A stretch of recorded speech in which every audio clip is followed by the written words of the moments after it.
السلام علیکم۔ بغداد کے بازار میں ایک حلوائی صبح صبح اپنی دکان سجا رہا تھا کہ ایک فقیر آ نکلا تو دکاندار نے کہا، بابا جی آؤ بیٹھو۔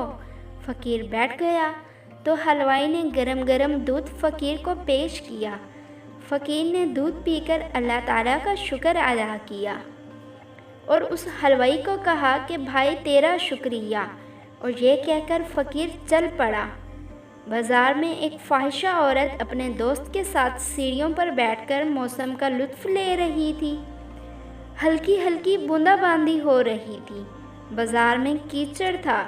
فقیر اپنی موج میں بازار سے گزر رہا تھا کہ فقیر کے چلنے سے ایک چھینٹا فاحشہ عورت کے لباس پر گر گیا۔ جب یہ منظر فاحشہ عورت کے دوست نے دیکھا تو اسے بہت غصہ آیا۔ وہ اٹھا اور فقیر کے منہ پر تھپڑ مارا اور کہا کہ فقیر بنے پھرتے ہو، چلنے پھرنے کی تمیز نہیں۔ فقیر نے ہنس کر آسمان کی طرف دیکھا اور کہا، مالک تو بھی بڑا بے نیاز ہے، کہیں سے دودھ پلواتا ہے اور کہیں سے تھپڑ مرواتا ہے۔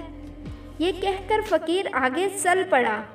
فاحشہ عورت چھت پر جا رہی ہوتی ہے۔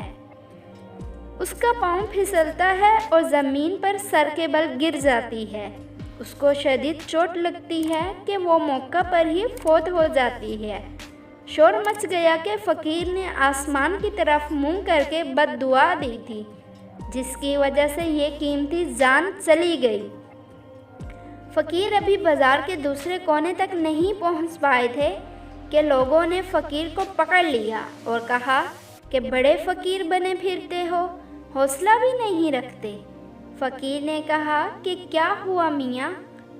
لوگوں نے کہا کہ تم نے بد دعا دی اور عورت کی جان چلی گئی۔ فقیر نے کہا، واللہ میں نے تو کوئی بد دعا نہیں دی۔ تو لوگوں نے ضد کی اور کہا کہ نہیں، تیری بد دعا کا کیا دھرا ہے۔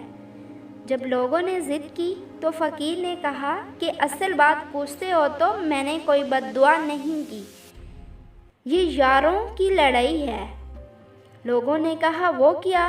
فقیر نے کہا، جب میں گزر رہا تھا اور میرا پاؤں سے چھینٹا اڑا تو اس عورت کے لباس پر پڑا تو اس کے یار کو غصہ آیا، اس نے مجھے مارا، تو پھر میرے یار کو بھی غصہ آیا۔